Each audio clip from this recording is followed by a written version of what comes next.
민간 재개발 재건축 완화되면서 오를 것이다. 아직 완화된 건 하나도 없지만 어쨌든 완화됨, 무조건 오름 하고 있는 곳이죠. 서울입니다. 10주 만에 반등했대요. 상승률. 오래 갈 수는 없죠. 자, 그러면서 재건축 규제 완화 기대감으로 규제 완화는 집값 폭등이다. 그래서 사실 25번의 규제에도 불구하고 집값이 올랐다가 아니라 일단 첫 번째는 연착륙 목표였죠. 집값 그대로 폭락하게 되면 가계가 무너지기 때문에 경제가 무너질 수 있어 연착륙을 유도한 것이다. 또 한 가지는 심리를 누른 거죠. 그러니까 이렇게 오를 거 규제로 이렇게 오르게 만들어 놨더니 규제 때문에 올랐다 이 이야기 하고 있는 거예요. 언론들이. 규제 푼다고 하니까 바로 어때요? 이렇게 되죠. 근데 안 풀렸어요. 지금 저 심리도 일시적일 수밖에 없는 거. 첫 번째는 뭐예요? 재건축 그렇게 쉽게 완화 안 된다. 그리고 이번에 새로 당선된 서울시장 당선자도 그것 때문에 상승하게 되면은 민심을 다시 잃을 수도 있다는 거죠. 그리고 막상 이야기하는 거 들어보면은 완화해서 기부 채납 받겠다. 이거 그 전에 정부에서 얘기했던 공공재건축이랑 다를 거 없죠. 그럼에도 불구하고 오른다. 이런 이야기 하고 있는 거예요. 재건축 완화 기대 다 요청 본물. 그런데 보면은 규제 완화 요거 35층은 뭐 될 수도 있다 이야기하지만 요거 용적률이랑 층수에 대해서는 기부 채납 받겠다고 하죠. 똑같아요. 정부가 추진하는 거랑 다를 게 없다.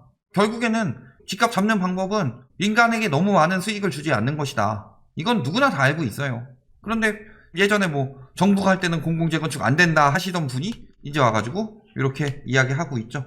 SH 사장 가능성 높으신 저분이 지들한테 이익되는 쪽이면은 좋게 말하고 이익되지 않는 쪽이면은 나쁘게 말하고 똑같은 것에 대해서도 그런 상황이죠. 물이 반 정도 있는데 이제 물이 반이나 남았다 이렇게 이야기해야 되는데 막 이럴 땐 분석 들어가죠. 표면 장력까지 계산해 보면은 반보다도 안 남은 셈이다 이런 식으로 기사를 내고 있으니 그리고서 같은 편이 할 때는 뭐예요? 물이 반이나 남았고 일반적으로 물 전체적으로 안 따르고 한 7부 정도 따르기 때문에 대부분이 남은 셈이다 이런 식으로 이야기하는 거랑 뭐가 다르냐. 오세훈 시장이 집값 안 오르게 추진한다는데 술을 마셔도 술이 안 취하게 하겠다랑 뭐가 다른지.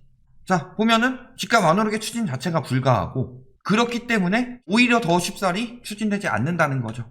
그래서 실질적으로 다 알죠. 목동 쪽에서는 이야기하고 있죠. 바뀌어도 재건축 힘든 거 알고 있다. 그리고 본인도 뭐라 그래요? 일주일 내에 시동을 걸겠다. 그렇게 하는 것처럼 이야기하다가 이제는 의지의 표현이다. 적어도 한두 달에서 두세 달은 걸리는 일이다. 어림없다는 거죠.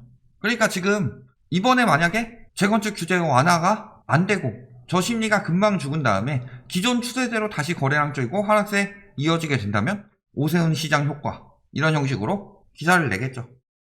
하지만 재건축 완화는 오히려 심리를 자극하는 것이고 지금 떨어진 건 그 전까지 겹겹이 쌓여왔던 규제 그리고 여기에 분석원 그리고 전월세 신고제 등 여러가지 불법을 막는 장치들 그리고 급격하게 늘어난 가계부채 그리고 가계부채를 억제하는 제도들 여기에 최근 경제 상황 때문에 급격히 금리가 인하되면서 더 쌓인 거품이 이제는 금리가 살살 다시 오르면서 여력이 안 되니까 빠질 수밖에 없는 상황이다. 그런 이유로 떨어지는 거지 뭐 공급 이야기하면서 그게 말이 되지는 않는 상황이다. 압구정 80억 이런 식으로 다 띄우고 있다는 거예요. 100억 시대 도래 하나 근데 알고 보니 67억짜리 최종 거래 이거 80억에 거래했는데 19억 5천은 매도자가 근저당 잡아준 거죠. 뭐 자금 출처 피하기 위해서일 수도 있고 그러니까 실질적으로 시세 띄우기용이고 그 다음에 현금 청산 대상인 법인 아파트를 명의를 개인으로 돌리는 과정이었을 뿐이다. 다른 개인이 80억 주고 샀을 가능성도 배제할 수는 없겠지만 실질적으로 법인 매물을 개인한테 돌린 것이다. 이렇게 보는 게 맞겠죠. 그래 놓고서 더 비싸게 사가지고 한 두 분에 대해서는 나중에 어차피 회사 돈으로 다시 넣을 거니까 여러 차례 매수 매도 매수 하면서 왔다리 갔다리 하고 있다. 그러면서 매수자는 뭐 현대 2차 아파트 주민이라고 하는데 이런 거 보면은 어떻게 된 거예요? 채권 최고에 지금 근저당 박아놓고 하고 있다는 거죠. 그리고 근저당권자가 누구예요? 매도자. 전형적인 가격 띄우기죠. 가격이 뜬 것 이상으로 근저당을 박아줬다. 실질적으로 60억에 판 거 아니냐. 60억 5천에. 그런데 80억으로 가격 띄우기 위해서 근저당까지 붙여준 거 아니냐. 만약에 산 사람이 저 법인과 관련이 있는 사람이라면은 산 만큼 그 차익 회사에 돌려줘야 되니까 근저당 잡아놓고 이런 형식으로 진행한 것 아니냐. 이렇게 보이죠. 그러니까 이제 막 이야기하는 거죠. 계속 언론에서 주장하는 거. 재건축, 재개발 완화. 양도세, 종부세 완화. 요거 두 가지 계속 지금 언론이 주장하고 있죠. 재건축, 재개발 완화해야 된다. 왜? 공급이 부족하대요. 양도세 완화해야 된대요. 매물을 내기 위해서. 종부세 완화해야 된대요. 너무 세다. 종부세는 집값에 따라서 내는 거죠. 즉 집값 대비 세율이 어느 정도 되냐, 요걸 이야기해야 되는데 갑자기 OECD 전체적으로 GDP 대비 세율 이런 걸 들고 와가지고 OECD 전체 중에서 3등이다. 그만큼 집값이 거품이 꼈다는 것을 증명해 주는 거죠. 왜냐면은 보유세율 자체는 2018년 기준으로 선진국의 절반 수준도 안 됐었고, 최근에 막 이거저거 올려서 한 2배 가까이 올랐다고 치더라도 이제 선진국 평균 정도 되는 거예요. 그럼에도 불구하고 OECD에서 GDP 대비 3등이라는 건 그만큼 집값이 비정상적으로 높다. 사람들이 버는 금액에 비해서 집값이 높으니까 보유세가 많이 나오는 것이다. 그러니까 그 거품이 빠져야 된다라는 것을 증명해주고 있는 거죠. 이게 세금을 걷기 위해서가 아니라 빠져야 된다는 걸 증명해주고 있는 거예요. 지금 미국 같은 경우 법인세 28%로 늘렸죠. 그리고 세계적으로 강요하고 있어요. 너네도 올려라. 이제 더 이상 국채 발행해가지고 유동성 늘리게 되면은 위험한 거 알죠? 그러니까 세수 높여서 메꾸려고 하고 있는 거죠. 앞으로 세금은 높아질 수밖에 없죠. 우리나라 자체가 그렇게 기본적으로 높다 이게 아니라 세계적인 추세가 이제 미국이 예전에는 돈 풀어라 해서 이제는 세금 올려라를 바꾸고 있어요. 돈 푸는 정책도 이제는 채권 찍는 게 아니라 세금 올려서 세금 가지고 운용해라. 그래서 우리는 법인세 28%를 올리겠다. 너네도 그렇게 해라. 세계적으로 강요하고 있죠. 유동성 장세가 끝나가고 있다는 소리죠. 돈 푸는 건 이제 찍어서 푸는 건 끝났다. 세금으로 메꾸겠다. 그리고 여기서 인플레이션이 일어나게 되면은 금리는 따라서 올라가게 되는 거죠. 그러면은 뭐가 오는 거예요? 유동성 축소가 오는 거다. 근데 이런 시장에 대해서 어느 부동산 전문가가 이야기를 하나요? 특히 오른다는 사람들. 지금 세계적으로 유동성 축소 들어가려고 지금 한 걸음 다가온 거 알고 있죠? 지금 백신 이야기하면서 백신 와가지고 경제 살아나고 있다. 미국도 확진자 굉장히 많이 줄었다. 경제 살아나고 지금까지 유동성을 푼 이유는 뭐 때문이에요?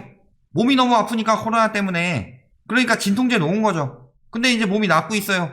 진통제 계속 놔야 돼요.